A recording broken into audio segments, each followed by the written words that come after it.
Juul, pods, nicotine-containing e-liquid. Do any of these names sound familiar to you? Your generation, the younger generation, might say yes. For those of you who are not familiar with these words, they are associated with vaping. For my survey that I did with the class, I found that 3 out of 11 of you have vaped. Yet data from the Issues and Controversies article states that 30.9% of teenagers in December of 2019 had vaped during the previous month. This statistic reveals that this is a serious problem and it needs to be addressed. With the research that I did, I plan on showing you the magnitude of this issue and the dangers that it causes. I personally know young adults who vape, and I am concerned about the effects this will have on them. I hope to reveal the reasons why not to start to vape and the reasons to stop if you do vape. Today, I'd like to show you the dangers of vaping and to convince you to take a stand against it.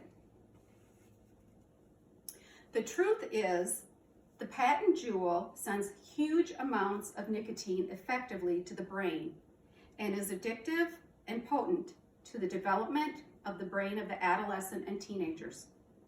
It causes permanent cognitive changes which affects the ability to perceive and react, process and understand information that's produced in order to produce appropriate responses. Because of this, it allows the brain to be rewired, which can lead to further addictions. Nicotine is considered a gateway drug. Now let's talk about the lungs. According to Johns Hopkins lung cancer surgeon Stephen Broderick, research doesn't exactly know how vaping will affect the lungs in the future. But what we do know is when you vape, you are inhaling fumes which are from heated liquid. The liquid coats your lungs with harmful chemicals. The e-liquid is a mixture of flavoring, aromatic additives, and nicotine or THC, and it's dissolved in an oily liquid base. Some of the vaporized elements of the oil go deep into the lungs and inflame them. Some of the other substances found in the e-liquid are diacetyl, which is a food additive, formaldehyde, which is a colorless, strong-smelling gas, and acrolein, which is used as a weed killer. Because of these substances found in the e-liquid, there are several lung diseases associated with vaping, such as popcorn lung, vaping-related lipoid pneumonia, and collapsed lung. You can now see the negative effect it has on the body. Fortunately, the federal government stepped in and focused on curbing and banning the sale of products related to vaping. Before this, in 2016, the Food and Drug Administration finalized a rule to extend the Family Smoking Prevention and Tobacco Control Act and to give the Center for Tobacco Products authority over e-cigarettes. Not only e-cigarettes, but vapes, e-liquid, e-cigars, and e-pipes. They allowed all these products to stay on the market while pursuing FDA clearance, and they did not need to submit their products for review until 2021.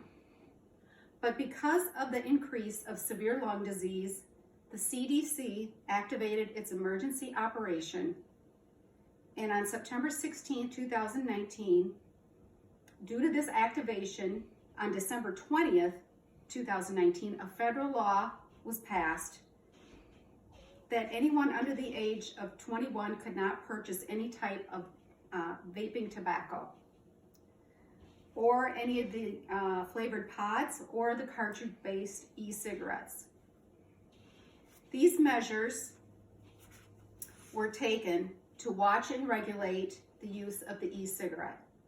Now let's look to see what you can do to take action. It is important to prevent youth and young adults from the harm of e-cigarettes. How can you make a difference?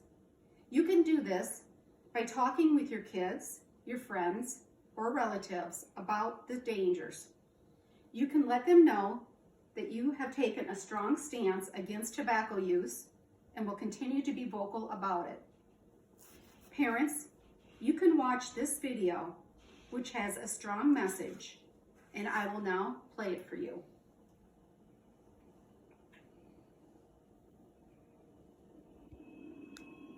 Some say e-cigarettes aren't dangerous, But science shows nicotine can harm teens' developing brains. no matter how they're exposed.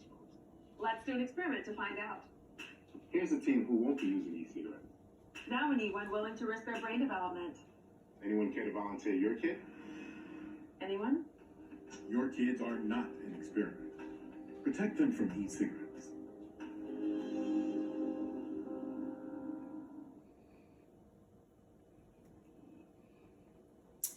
As you can see, it's short, but to the point. Some other ways to make a difference is to talk with your healthcare provider to get the facts about nicotine. And finally, you can reach out to your senator and voice your concerns. Now that you know the different ways to help, I'm asking you to take a stand on this issue for the future health and sake of our upcoming generation.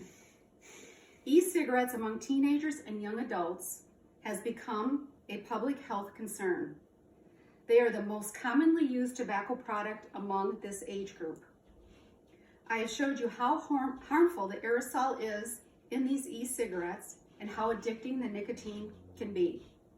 I'm asking you to lessen the usage of this trend. In conclusion, I have showed you the dangers of vaping and tried to convince you to take a stand against it. Think about someone you know who vapes or someone you know who might be considering it. Take the opportunity to make a difference by speaking out against it and giving them the facts.